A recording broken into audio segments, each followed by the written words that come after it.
What is Trump's reaction to this BRICS thing? Putin didn't go there, Xi Jinping didn't go there, and I think 6 other leaders of different countries didn't go there either. And in sum, this summit, in fact, may have taken place, but in fact it did not. Let's start our discussion with this. BRICS has finally come to our attention. BRICS has had one very serious problem. It's a hole in the bagel. BRICS is nothing at all. BRICS is Russia's attempt to pretend who's on top of Vasya and me. Look how cool we are. I've got a whole China and even some Brazil, and if you scratch around, someone's bound to stick to the soul. The essence of BRICS, which is stated as a political and as an economic association, does not give anything. From the fact that there is some BRICS, which includes Russia and China. They have what? Is there some kind of economically beneficial cooperation not, well, directly between Russia and China? And through BRICS, and when you have a BRICS party ticket, it makes you what? Is it getting cheaper or more profitable? No, nothing's happening. If you have India under your feet somewhere here, or South Africa, for example, has also joined it, sometimes it happens. Walking down the street, once you join it, then it does not come off. South Africa joined, and now what? It has politically strengthened the bloc, and now you can proudly say, so, hanging over the harness of the horse, so waving the whip, looking out at the world. Look, by the way, I represent BRICS. I have South Africa here. And everyone says, that's it, look, Russia is with South Africa. Because there is no such powerful military alliance between Russia and South Africa, which would make the planet Earth shudder. Economic, when Africa's perpetually hungry African children, forever suffering, but now together in alliance with Russia, have finally become a force. Hello, Nelson Mandela, our dear friend. What's changing? What, in principle, is BRICS anyway? What does it affect? The presence of you in this BRICS, what does it give you? And the absence of what a huge number of countries are crying at the broken trough and saying, how come? I didn't get into BRICS. They took me into the Pioneers, the Komsomol. I even joined the party. And they didn't take me to BRICS. It's a tragedy. It's over. And BRICS is just a configuration of playing a bad toy that broke on the first day. As soon as they started to wind it up with the key, it went nowhere.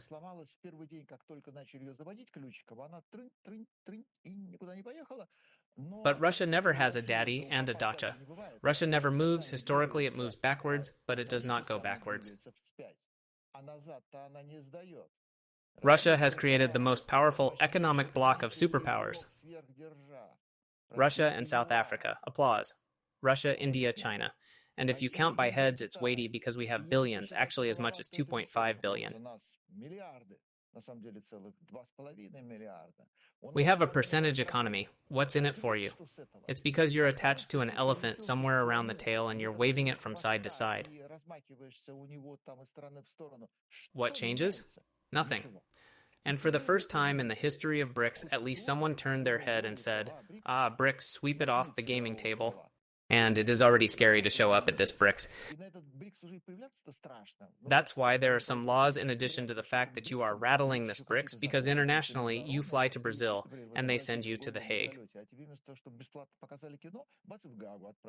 And everyone else also thought, what the hell is BRICS? To drop things like that, to fly somewhere in Brazil. What's there? It's BRICS there. It's a nightmare. And so when the BRICS arrived, there is nothing to talk about, nothing to do, no one is there. We ate, we drank. What's on the beach? Is there a disco tonight? Maybe a parade, maybe a festival, maybe a samba dance?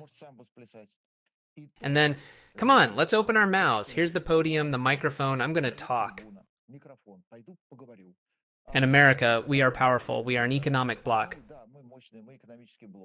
We have nothing to gain from it. BRICS has not benefited anyone for a single second of its existence. Absolute zero. A piece of paper that says BRICS. There's not even anyone to charge. Oh my God, Trump said. Those who are in BRICS to the horns. How's that? 10% duties on top. China, are you in BRICS? China was reluctant to get involved in this situation, but in those times, in the past life, Russia in general was quite handshakeable, including America shaking hands with it.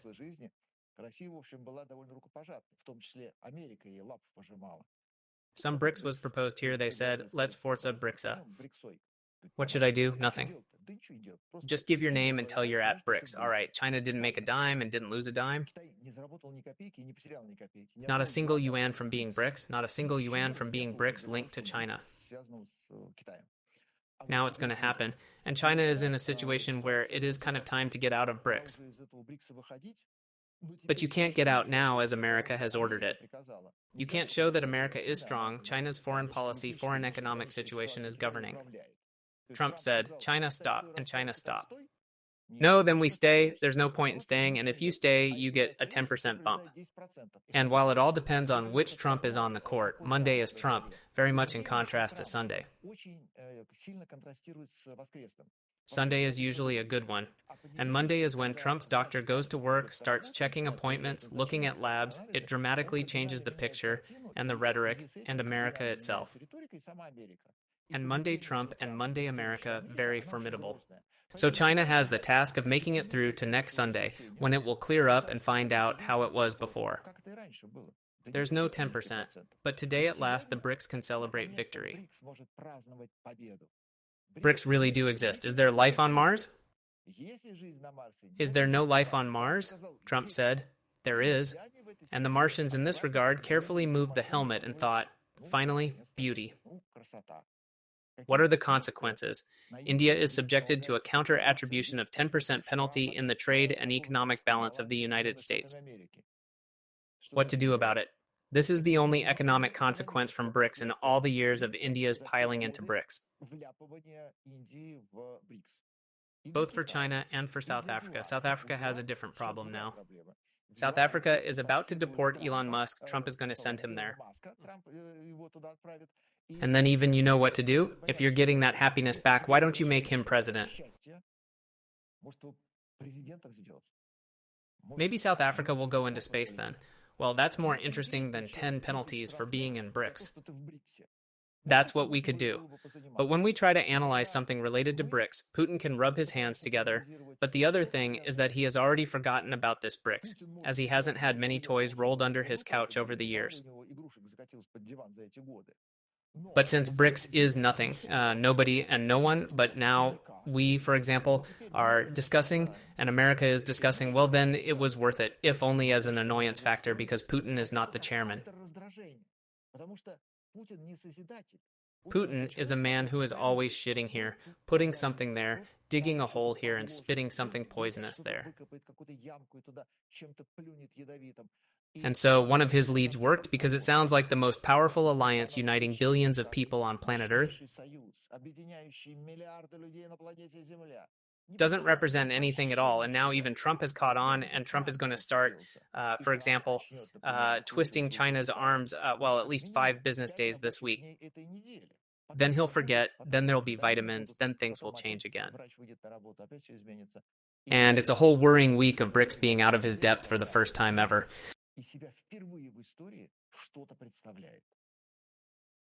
Well, what about multipolarity? This narrative, this fairy tale is already forgotten. The multipolar world does not exist, is not needed, and will not be realized. What kind of compass should I buy? One that makes it clear how many poles there are. And every time somebody comes along, we're of course used to hearing this from the Soviet side, from Brezhnev about multipolarity, Andropov about multipolarity. Andropov also had a lot of interesting thoughts.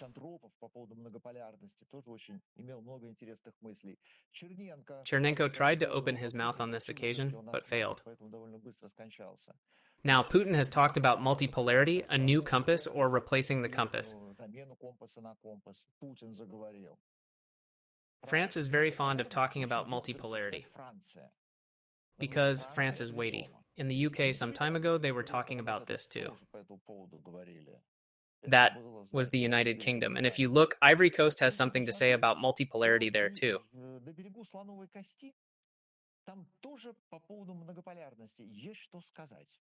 And the compass tells you exactly how many poles there are, and nothing changes.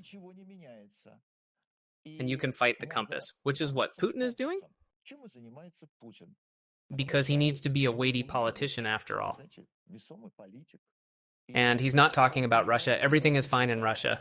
Fed up, happy people willingly buy themselves a white Lada, willingly sign a contract, go to war to kill Ukrainians.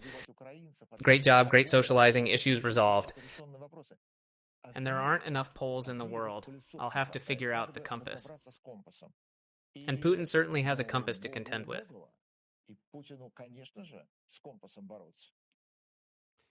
Lavrov said today that Ukraine should enshrine its denazification and demilitarization in a peace agreement. He said that Ukraine should drop its legal claim against Russia. In general, we wonder, what is new? Is this a compromise position? Did it take that long to develop? There's this whole 100 days of the Trump administration, and then another month and a half or 2 months. And it's been over a month from round 2 to round 3. And the third round is still not coming. And Russia declares that we have not taken a step away from our needs, as it were, from the surrender of Ukraine. It's just that we told Trump, maybe differently, that we were ready for peace to come. And sort of the second part of the sentence about exclusively on Russian terms, this is the sense that they were not touched on with Trump, and Trump was so okay with that. He sees both sides want peace. What's the problem? Let's put them together and it'll be cool. But it doesn't get any cooler because there are no points of contact one way or the other. And despite the fact that there have been eight humanitarian exchanges, big prisoner exchanges, and beyond, Trump has remained unhappy this month. Why? There seems to be a negotiation process going on. So what was it that Trump didn't like so much about this month? Something maybe missed, something maybe happened outside of the information flow? When Lavrov dictates what Ukraine should do, he is just showing Russia's position. It is Maria Ivanovna's position at school. She knows exactly Maria Ivanovna, who has to do what, who has to learn a poem, what grades, who has to bring his parents to school tomorrow. And the elder dictating to the younger. Ukraine, and you owe me? You quickly sort out your paperwork and submit a petition to me for consideration. What we see with Trump is that Trump has, again, it's a medication consequence because he has, here in this case, this kind of bioorganic renewal cycle in the body of the effects of medications, sometimes on some medications is quite long.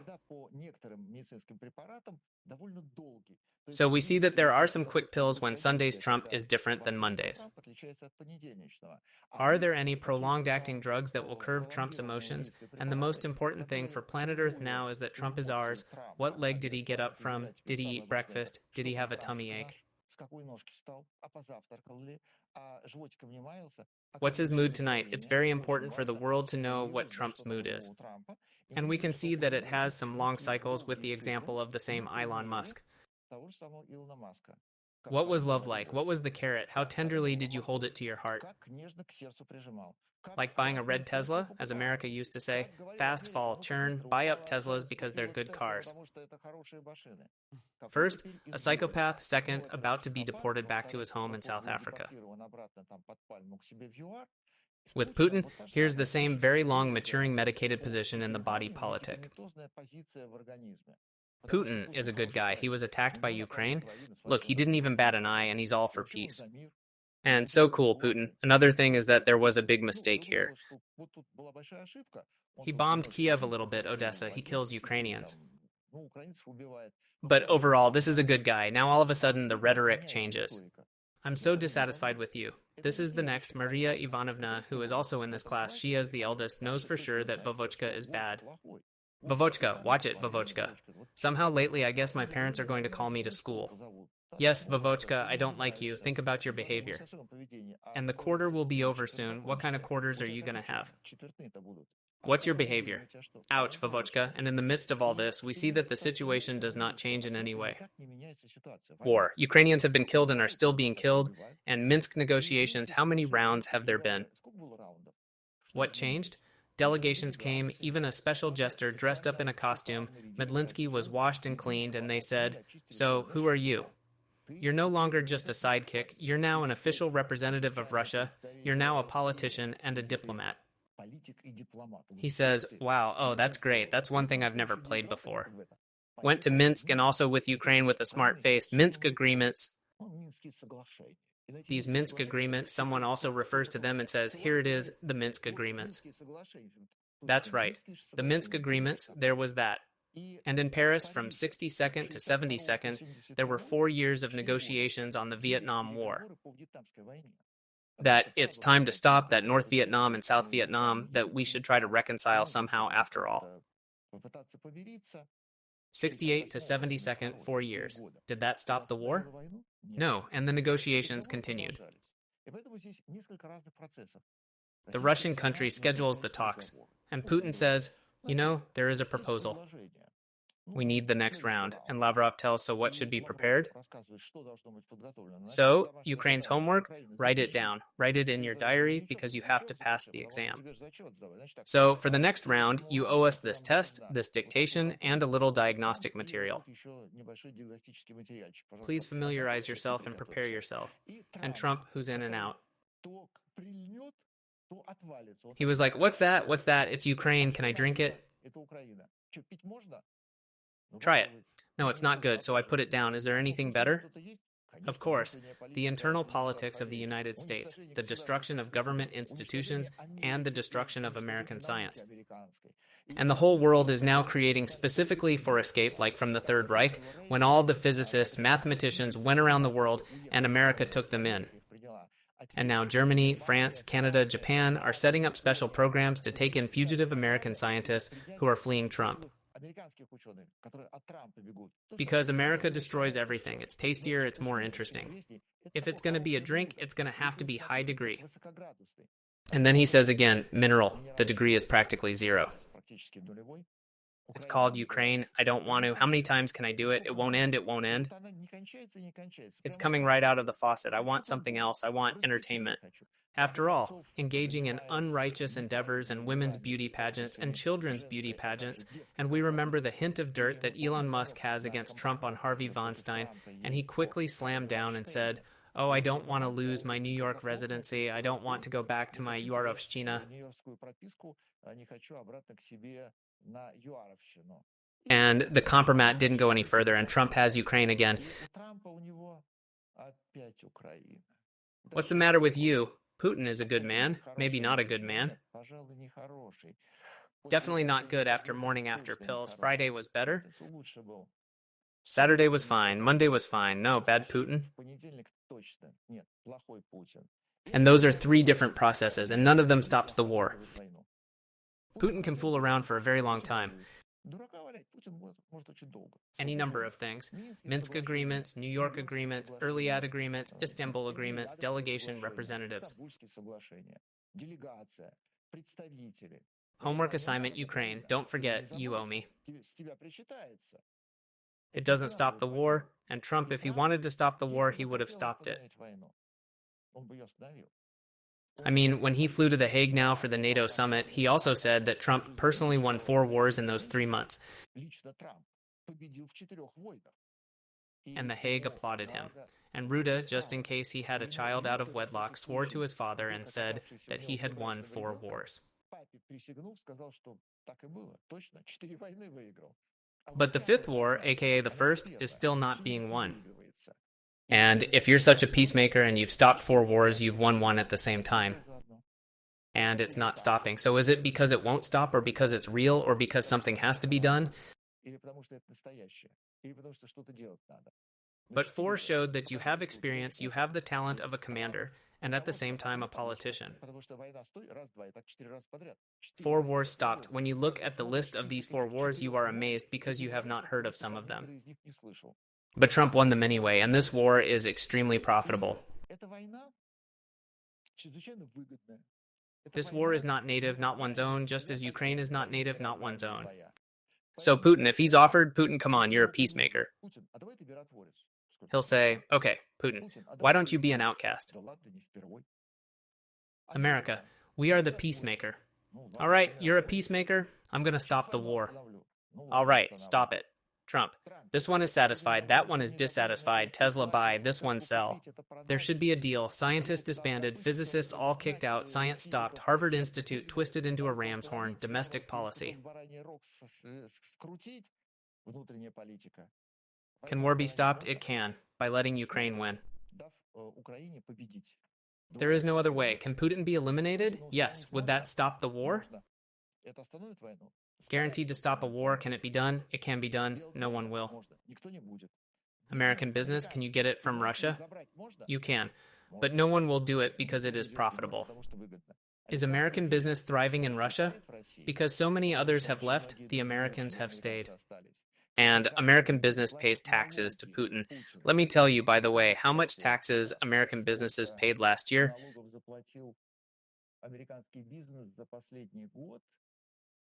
For example, American companies paid taxes on only $200,000 in taxes for the year. $1 billion to Putin. And Trump, he says, Putin, of course, has already gotten worse, like Elon Musk. The war has to stop, and war is bad, and at the same time, America is funding directly, because the taxes go to the budget, and in Russia, the tax situation, it's extremely simple. There's no taxes that go from factories to factories, for example. Their taxes are all collected in one pile and spent on priority needs. So, the contribution to the war by American business, the official, legal, here's the one on the surface, 200,000 is the money Putin used to build the tanks. Or, for example, the American oilfield services company SLB refused to leave Russia despite sanctions and demands.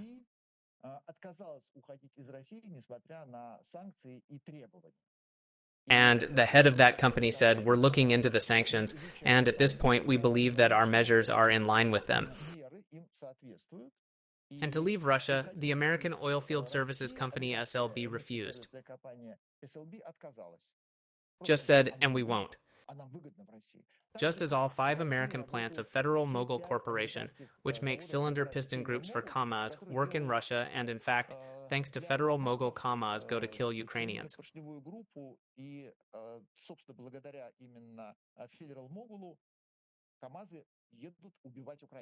It's an American company, and they work and pay taxes, and KAMAZ is at war thanks to America. Not to mention the supply of chips and everything else. And the war can be stopped, and it is possible to give Ukraine a chance to win. But instead, Trump is pleased today, dissatisfied tomorrow. Today, Putin is better, tomorrow Putin is worse, like Elon Musk. And there should be agreements, and that's a very good thing to have at the negotiating table. And now Putin has finally scheduled the next round, which will take place soon. It doesn't stop the war, just like the negotiations in Paris, which lasted 4 years from the 68th to the 73rd. In 68, sat down to discuss a peace treaty to end the war in Vietnam. And all through the 68th, the Vietnamese were killed. And all through the 69th, negotiations went on. And the whole 70th year was spent negotiating and killing Vietnamese. And in 1971, negotiations lasted and Vietnamese were killed. And this is a familiar situation for the world. Putin is for peace, Trump is for peace, Ukraine must die. Here's something in your explanation that is quite fundamental and profound.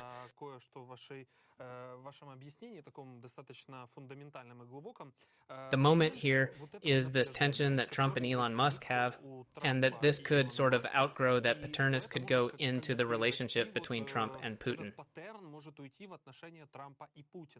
And there's some hope for that, including based on what you answered, but I'll add that Trump's favorite newspaper has called on the U.S. president to urgently restore military aid.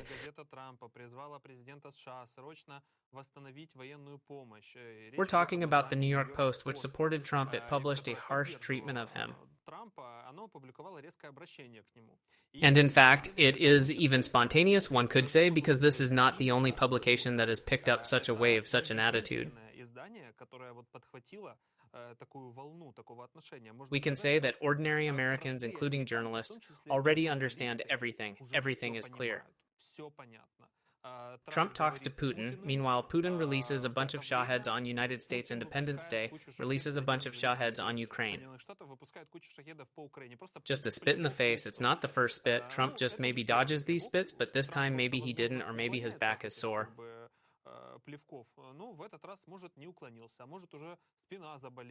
Who knows? We can't understand exactly.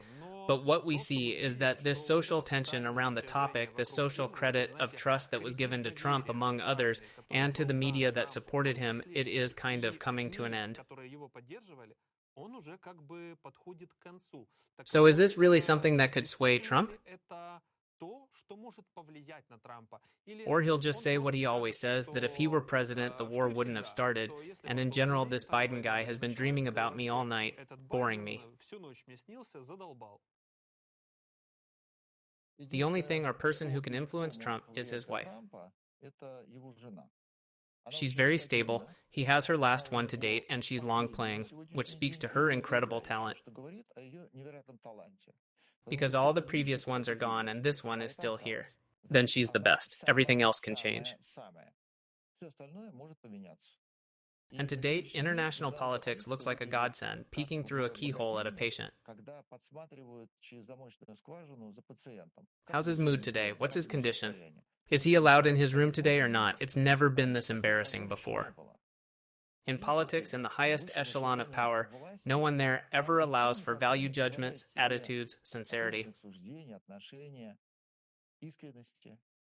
No one in the world knows to whom or how the current English King Charles III feels about. No one has any idea how French President Emmanuel Macron feels about anyone. No one knows who Starmer thinks is good, who he thinks is bad. It's just unacceptable. Do they have an attitude? Of course. But they will never allow that attitude to suddenly be shown to the world. Unlike Trump, he's hysterical. Today I love him, tomorrow I don't. This one's good, this one's bad, and only the only person who is always in the right status, in the right place, keeps his hand on the pulse. It's his wife, Melania. Only Melania can run Trump, consequently run the world. Everyone else is out of state, everyone else is feverish with Trump. And make this graph of the curve, we just see that there are quick momentary spikes when, for example, the train costs 500% duty tomorrow. When Israel immediately deploys the planes, because I commanded that Khamenei stay alive, because otherwise Israel will win and there will be no one to fight, and I don't need Khamenei, so Israel will not win by any means. That is, there are some very short orders, instructions, ideas at this historical second. There are long ones, like Elon here, Elon there, and now it seems to have sunk in. It's the same with Putin, and this whole mess is called America. And as a result, we are once again in the circle of discussing the same thing. What would that mean? How would it end? It ends with